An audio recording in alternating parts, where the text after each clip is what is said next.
Good afternoon to all of our followers from a very beautiful day in Barbados.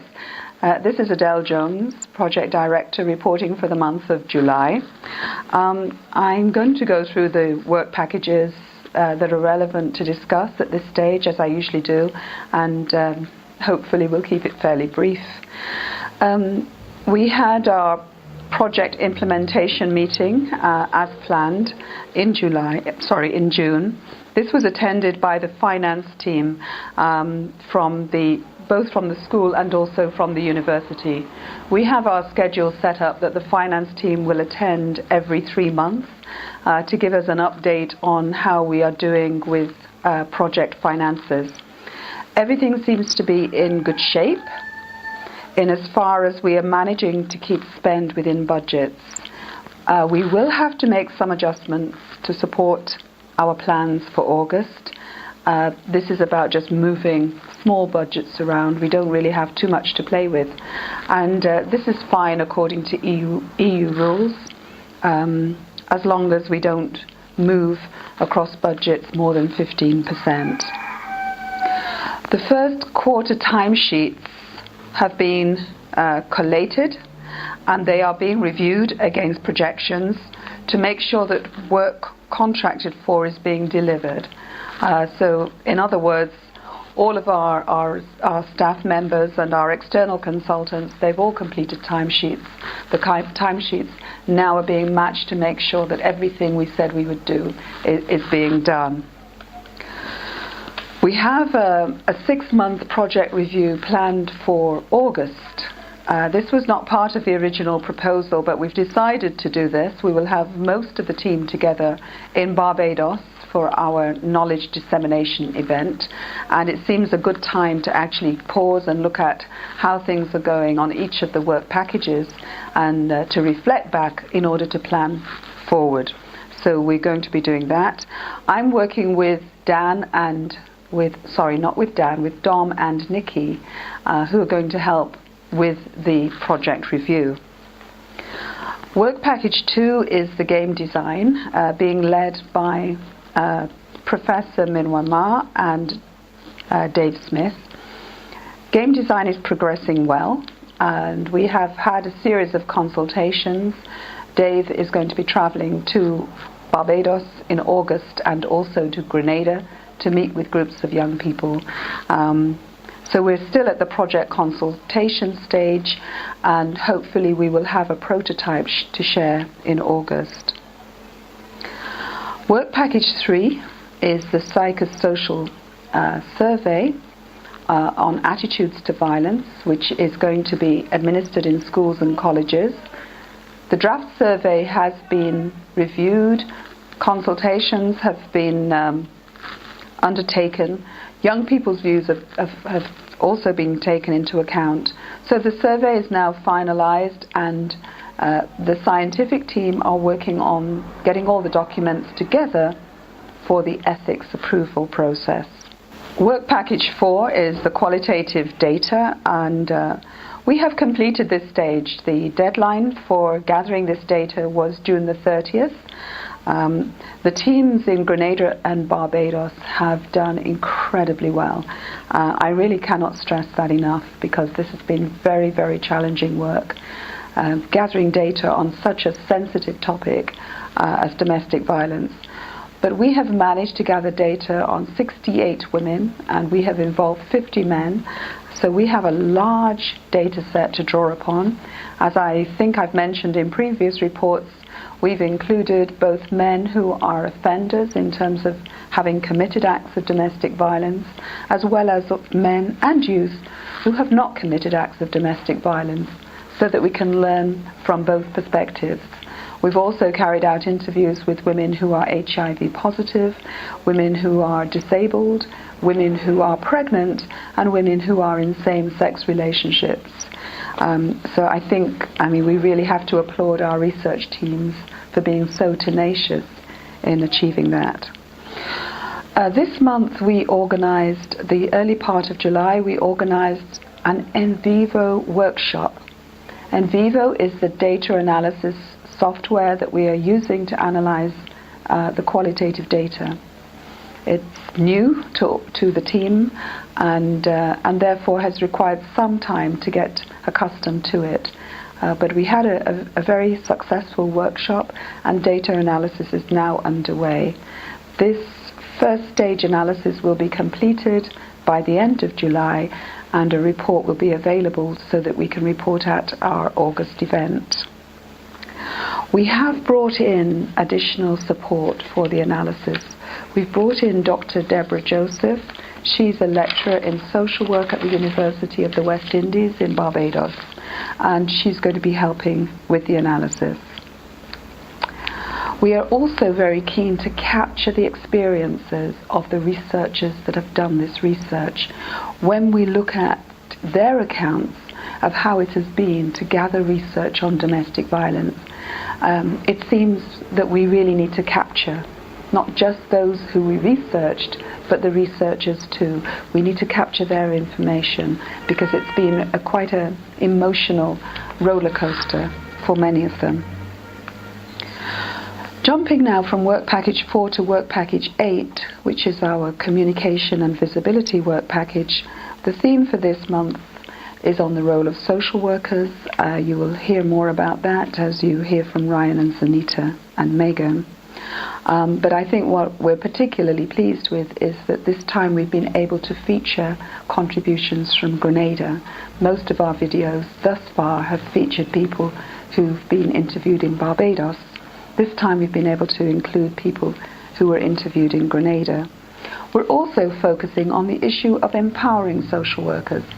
And our point is that a disempowered social worker, a burnt-out social worker, a social worker that is overwhelmed, is actually no use to either an offender of domestic violence or a victim of domestic violence.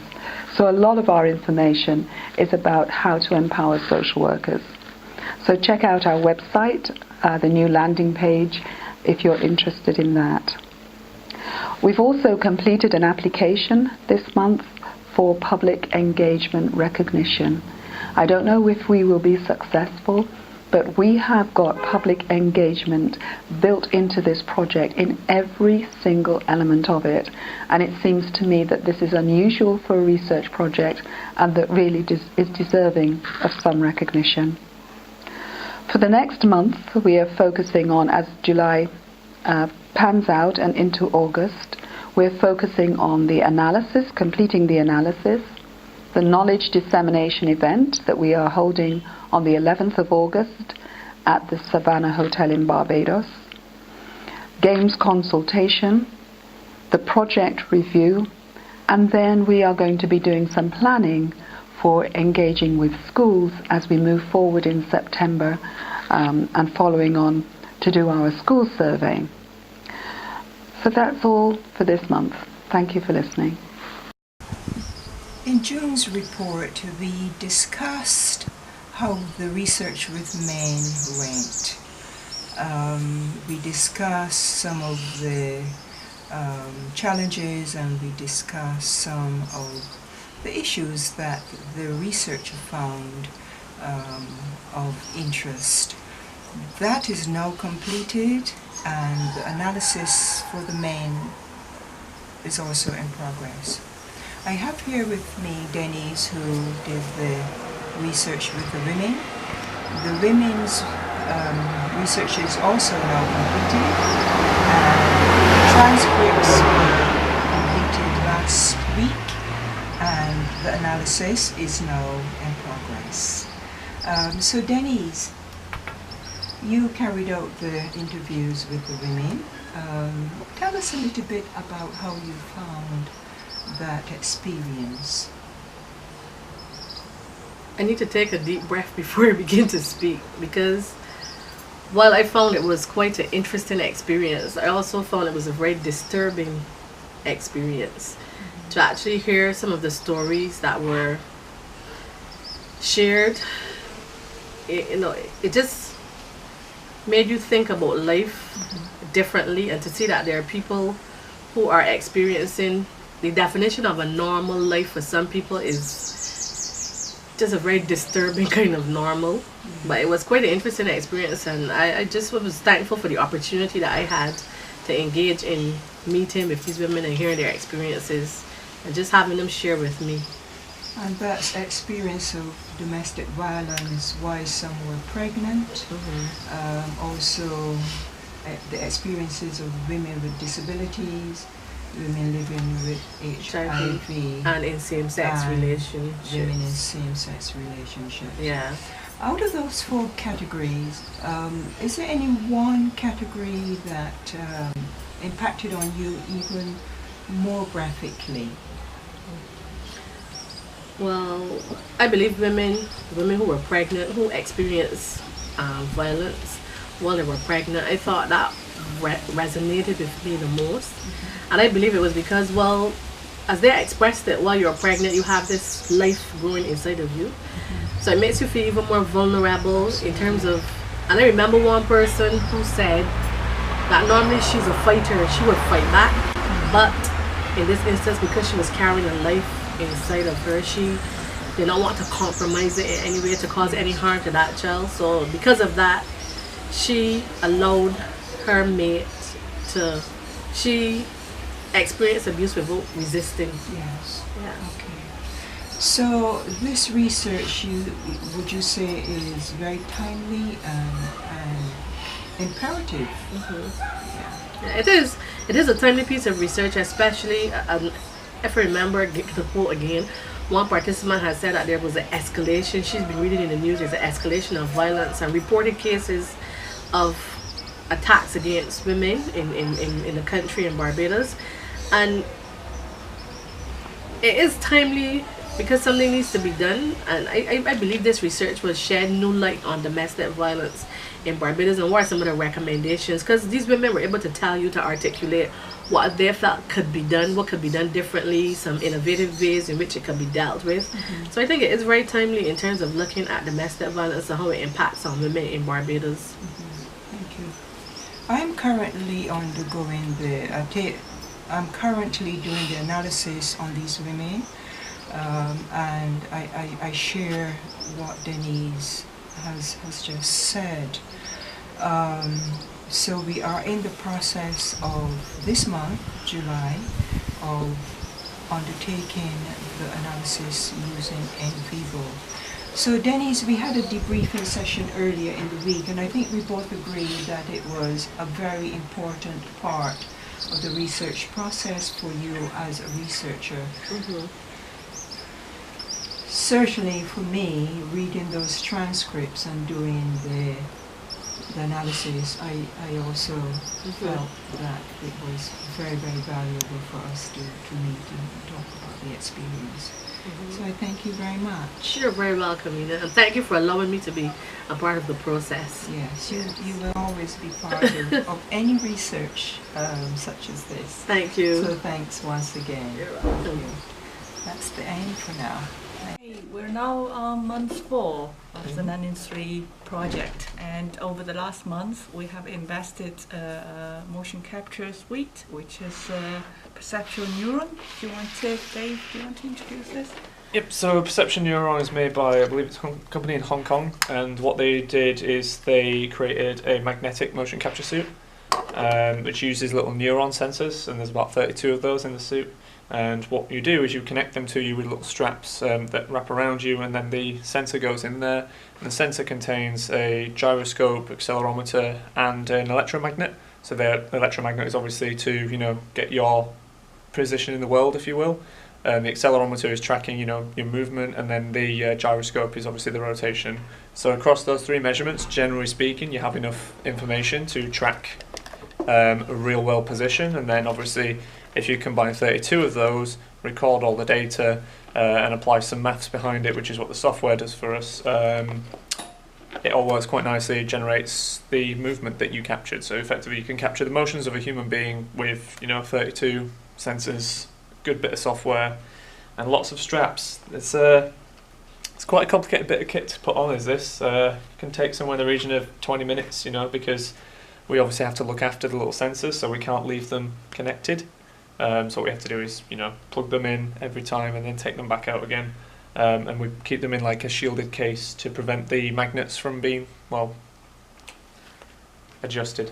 Yeah, so it comes with a full like body kit. So these are the straps for the torso. There's also very detailed glove ones as well, so you can see all the little sensors on there. So you can actually capture like full hand motions as well, which is quite interesting. What I think we're going to do for the project to reduce the amount of capture time is we'll probably just use the detailed hand ones once to gather a collection of animations, so like an open hand, a closed hand, a point, a thumbs up, and a couple of other gestures. And then what we'll do is we will layer those animations on top of everything else. And what that will allow us to do is we can just use simpler gloves for the rest of the animation capture.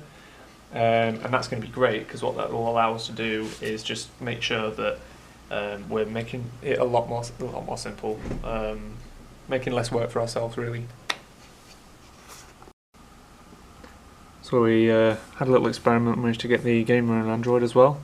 So it'd be trivial to get the same thing working on iOS. So basically any mobile device that's reasonably up to spec, and it all seems to work. Although we've got to make a few considered changes to like the cursor. So for example, on a mouse on a screen, it makes more sense to have it up all the time because you can see exactly where you're clicking. But when you're pressing your finger directly on a screen, you know exactly where you're looking at all times. So what we'll probably do is have it become like a little flicker, so that when you click on the screen, it flashes and shows you where you clicked, along with the action that it then triggered. But yeah, we will have to make some minor adjustments in that case. So my character is ready. So what will happen is that will appear and then fade out for a potential mobile version of the game. Oops. What we've done is we deliberately designed it in such a way that the controls for PC would map over pretty well to mobile devices, so we've relied primarily on the mouse. So we try to come up with like quite tactile motions. So for example, opening a door, you just click and drag, or in this case hold the door and swipe with your finger until it's open. Did you put a constraint on the helmet? Oh, not this door, that's kid's bedroom. Yeah, that's the other bedroom.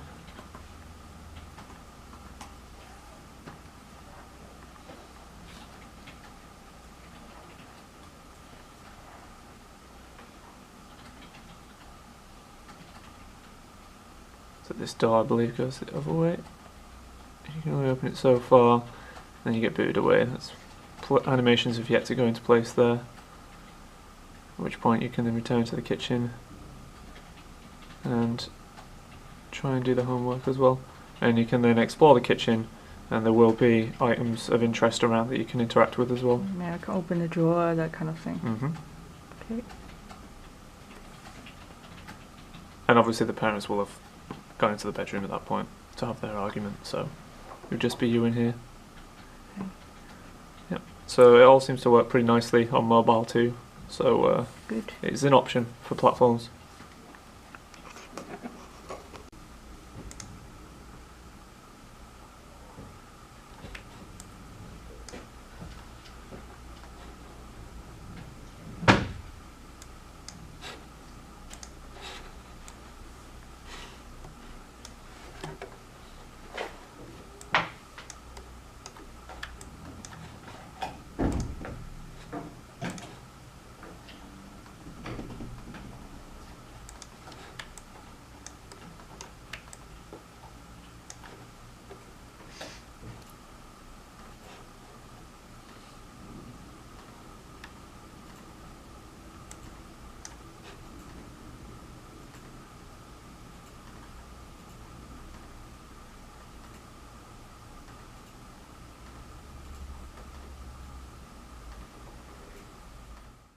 So this is the report. What month are we at now? July. Yeah? Okay, July. I'm just crazy busy now. So this is what we've done over the last month. We got feedback from the team about on the survey. So we've got good feedback from Jill and from Ina team. Right. We reviewed and revised our survey we change pretty much every section based on the feedback, even demographics. The latest feedback we got from Adele suggested to do to make changes to section C1, I think, make it neutral, not focus on any gender. She actually suggested to do it either male, female kind of thing, or neutral. You know, I suggested to do gender neutral. That's what we did, because we cannot. Yeah, so you don't extend the survey anymore. No, I don't want. I don't want. I'm just worrying about the, the feedback from participants. At the end. Yeah. Okay, so this has been done. Then we produced an application for SREP. We also got a feedback on that, and there was no major comments. And it seems like the whole team is happy with what we produced, right? Then I created a parental consent form, the passive one, because we suggest, that will increase a number of participants in our survey. And this is done. It seems like everyone's happy with that, particularly. The feedback was from Adele Jones, so yeah, that's happy. And you both guys were working on the information sheet and on the debrief form. Do you want to say something about that? So I created the debriefing form, relatively straightforward. Didn't get any feedback from that regarding any changes that need to be made. No, Adele reviewed that, and she didn't make any comments. Yeah. It means he was pretty good. Yeah, so it was fine. Regarding the information sheet that Adele created, I had very, very minor suggestions for revisions that we made, those small changes, and that was really it. Yeah. I incorporated your comments, actually, in terms of just wording a couple of things, so, Okay. yeah, but there was nothing major, nothing major there. Yeah. Dominic? Yeah, likewise, we kind of worked collectively, didn't we, on the information sheet and stuff, but then when Adele had already sent one and put some work into that handshake, so we went with that one, and then incorporate some of those additional bits into it. Mm-hmm. So yeah, we just still waiting for the I think Hazel, yeah, she's supposed to. Yeah, we need the a contact number. Contact number, yeah. I think that the survey is pretty much done. We'd be happy to submit for the. What was the comments from SREP? Are they minimal? Are they minor revisions? Oh no, we haven't submitted yet. Oh, I see. No, the whole survey and the whole documents I submit to the team, Yeah. and I got feedback from the team. I mean, to be honest, it was just Ina and Adele. Adele made most contribution to our revised version in terms of all documents. I think we're pretty much ready to go. I'll be in touch with Adele. I mean, we'll attend the meeting next Monday, and the video meeting, right? We asked for the Skype meeting on the 18th. Yes. Are you guys coming? I will be in attendance. Yes. Yeah. Dominic? Possibly, yeah. Okay, good. Yeah. We need to chase that information from Hazel, the phone number, and we're pretty much done. Yeah. And then the SREP and stuff can all be submitted and probably. I will submit it probably after that meeting on Monday. I just want to make sure that everyone's happy. I don't want to submit something which is confirmed by experts. Because they know better about the population. But yeah, I mean the survey it's done finally. Yeah, it's come together well. It looks good now, doesn't it? The final edition. Yeah, the final edition looks good. And like I said, we'll be testing, a number of concepts we included in the survey to see where's the problem, and then we're going to extract the concept, the problematic things in terms of testing the attitude change or behavior change, after exposure to game. So this is, I think, crucial study. And of course, I see a number of publications there just based on the national survey, and we all be involved in writing papers. I'll do. Once we get the data, because I can't say much, how many publications, where's the problem, once we get the data, I'll probably do some sort of, brief analysis of a week, and then just identify areas, then we're going to get together, or we'll do together, kind of in-depth, kind of advanced statistics, and then we'll invite, people from the team, to the papers as well, I won't be leading all the papers, I probably won't be leading any of them, because I'm going to be busy with other things, working towards the game kind of, evaluation, but I'll be doing the whole method section and the results section for the papers, and I want you to lead papers, you know. I suppose we've done a lot of work already, haven't we, on the literature, and that's all kind of their back page. Yeah, so we've already done literature. Yeah, exactly. That was the idea. That was the whole idea, to actually, you know, do the literature, and both of you, you know, be involved in that, because, you know, that's the most important. And the most difficult part, you know, when you write an empirical paper, because once you've got literature and justification, you know, and kind of rationale for the study with a specific aims and hypothesis, the rest thing is very easy. You know, just follow certain models, certain procedures, and discussion. We'll get together and we discuss the results together. You know? Sounds good. Sounds good? Yeah. Okay, guys. Excellent. Hello, this is Anita giving you the media report for the month of July. This month we are pleased to let you know that the conversational piece has been made up of interviews from both Grenada and Barbados, with the majority of the contributors coming from Grenada. These are social workers from both countries, as the topic for this month, July, is the role of social work in tackling domestic violence. We have made a couple updates to our website, and this includes this month's interviews and conversational piece being on the website, and there is also a link if you're interested in our previous themes for months past. There is also a link to archival material that can be found on the website as well, and what we have included on our supporters page is also individual NUNI3 representatives, persons who have made their pledge to support the fight against domestic violence. If you or your organization would like to support the NUNI3 project, what you can do is to go on the website nuni3.org and just click on the link supporters, and you will be able to put in your information there. We've also included on the website links to the research team's profiles, and Paul and Yvonne have done an excellent job on updating our website. We've currently got 59 followers on Twitter and 17 followers on the new Instagram page, following on from last month's difficulties with getting locked out of the old account. So I think 17 in sort of the last 4 weeks is quite good. And the most popular items seem to be the quotes of the day, so we've been doing the Motivational Monday, Time for Change Tuesday and things like that. We're averaging between 2 and 7 likes per post. Obviously that's not all posts, not all are getting liked. I might, if people think it's worthwhile, start looking at sort of the times that we're doing posts and see if that makes any difference.